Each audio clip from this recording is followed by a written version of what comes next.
I do to become rich and happy? And I said, oh, that's a good question. And it is a good question, isn't it? Wouldn't you like to know how to be rich and happy? Yeah. Yes, of course.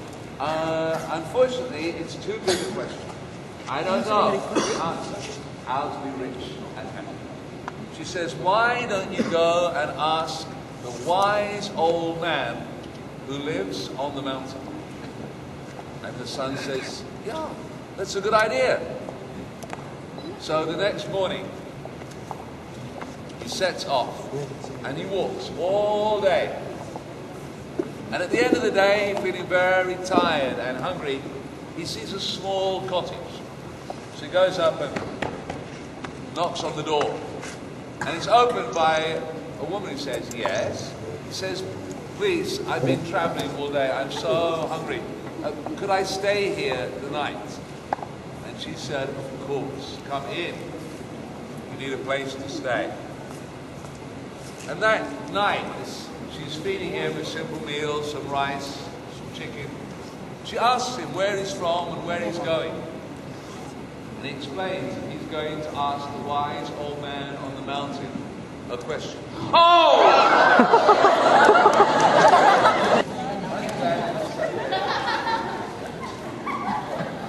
If you're going to ask him a question, would you please ask a question for me?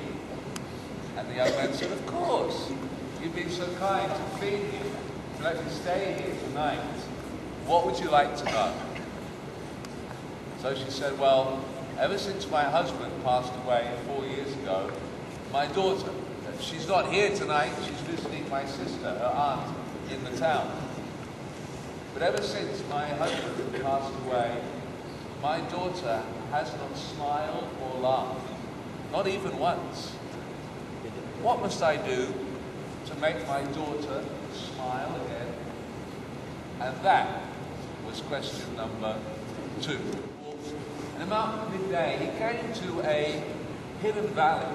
And as he made his way down the winding path, he could see ahead of him, on the floor of the valley, there was a small village clustered around a mighty tree. As he approached, he could smell the wood smoke burning in the houses. It reminded him they were cooking lunch, and he felt hungry. And as he approached the village, he passed a small wayside stall. And as he did so, the man who ran the stall came out and said, hey, stranger, welcome to our village. Stop and have something to eat. And the young farmer said, I'm sorry, I'm just a poor farmer. I don't have much money. Oh, don't worry about that, said the man. We have so few strangers here in Mukah, in China. I'd be glad to take a photograph. No. He said, please sit down and I will happily feed you in exchange for news. You got it right. In exchange for news of the world beyond our valley. So the young man sat down, and while he was eating, the owner of the store said, tell me, where are you from? Where are you going? And the young man explained that he was going to see the wise old man and to ask a question. Oh! Hello? He's ready. He said, could you ask a question for me?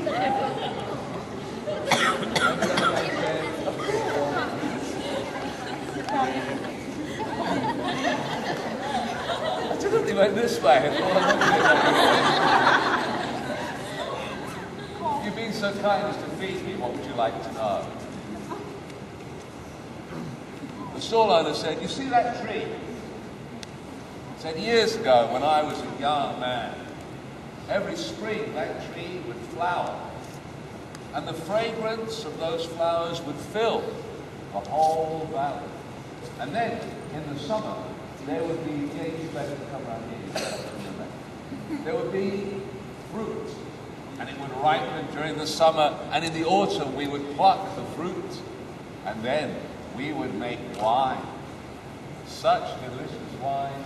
And then they'd be singing and dancing, but now he said no more. not for more years than I can remember. That tree, there have been no flowers in the spring. No flowers in the spring, no fruit in the summer. No fruit, no wine.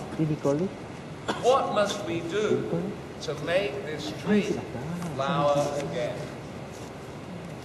And that was question number 3.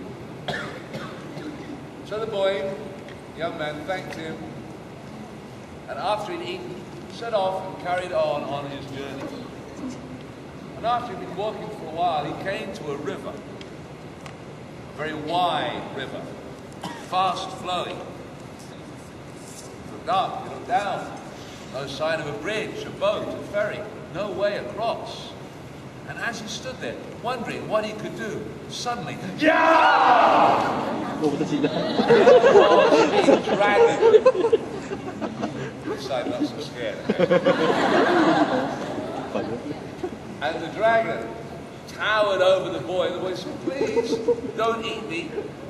Why would I eat you? I am a good dragon. Why are you here?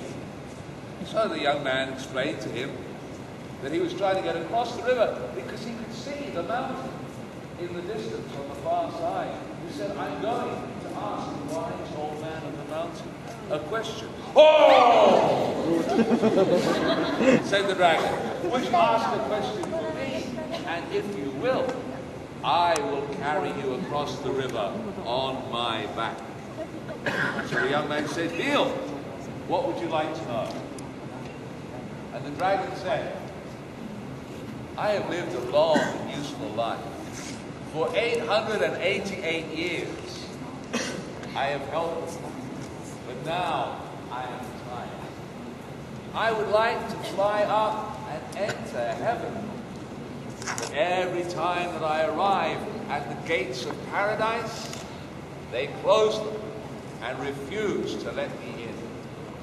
What must I do to enter heaven?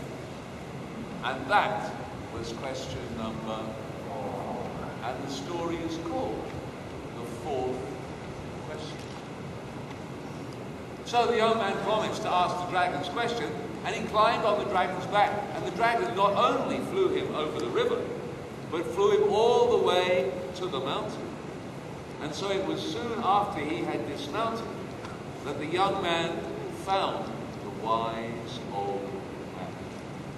He saw him working in his field. And the young man came up to him and said, good afternoon, sir. Old man looked up. Oh, welcome, welcome. Why are you here? The young man said, well, sir, I've come to ask you some questions. Oh, good, good. How many questions? And the young man answered, 4. And the wise old man said, stop. The rule of the mountain is that you can only ask 3. So the young man said, all right. And don't ask me why, because that would be his first question. They refused to let him in. What must he do? And the wise old man said, oh, that's an easy question, he said. Tell the dragon to remove the great diamond on his forehead, for no one may enter paradise bringing earthly riches. Yeah, you know, of course. And the young man said, oh, of course. And your second question? And the young man said, there's a tree in a village, and it used to have flowers in the spring, and the people used to gather the fruit in the autumn and make wine, but now there's no more flowers. What must they do to make the tree flower again? And the wise old man said, oh, that's another easy question, he said, years ago, a band of robbers came to the village in the middle of the night, and they dug a great hole around the tree, and they buried their sacks of gold. Now, the weight of the gold is pressing on the roots. Oh, yes. So tell the villagers to dig up the gold and remove it, and the tree will flower again. And your third and final question. And the young man went,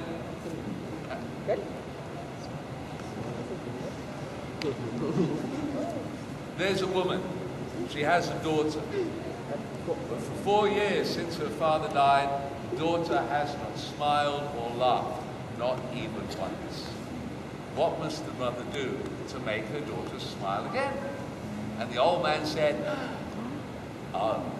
He said, oh. He said, that's a very difficult question. In fact, he said, you must tell the old woman there is nothing she can do. Oh, said the young man, nothing. I'm afraid not, said the old man.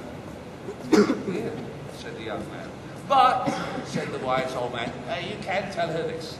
Her daughter will smile again, but only on the day that she first sees her future husband. Oh, dear, said the young man. Well, thank you very much. And he said goodbye to the wise old man, not having asked his own question. He walked down the mountain and he hadn't gone very far when, he met the dragon. Did you ask my question? Yes, I did. Well, said the dragon. Said the boy. First, you fly me back across the river. Because if I tell you now, you're going to stretch out a great clawed foot and rips the diamond from his forehead and went to throw it in the river and stopped. And then he reached out to the young man and said, here, you take it, for you have more need of this than I. And the young man took this huge diamond as the dragon rose up into the sky, went through the clouds, and entered paradise. And so, with a diamond in his pocket, the young man carried on his way until he came to the village. And the chief of the village was waiting. He said, well, did you ask my question? Yes, I did. And the young man explained about the robbers and the sacks of gold. And joyfully, the chief called the villagers, and they dug, and they dug, and they dug, and they found dirt. So they dug, and they dug, and they found the sacks of gold. And gladly, they removed the sacks of gold, and they knew that in the spring their tree would flower again. And the young man said farewell to the chief. And the chief said, stop, wait, please, he said. And he bent down and picked up one of the sacks of gold. Take this, for without you, said the chief, we would not have known how to save our tree.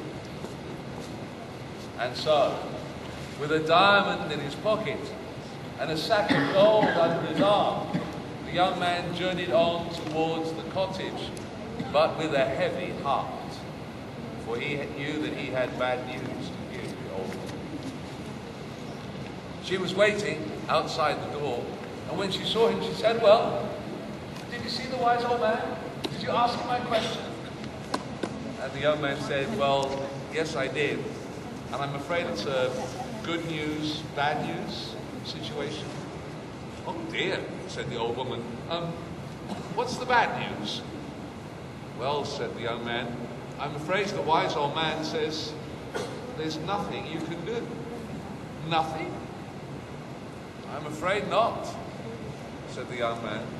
Oh dear, said the old woman. Well, if that's the bad news, what's the good news? And the young man said, well, the wise old man says that your daughter will smile again, but only on the day that she first sees her future husband. Oh dear, said the old woman, when will that be? It could be years from now. I might be dead by then. And at that moment, the door of the cottage opened, and standing in the doorway was a very beautiful she saw the young man. Oh!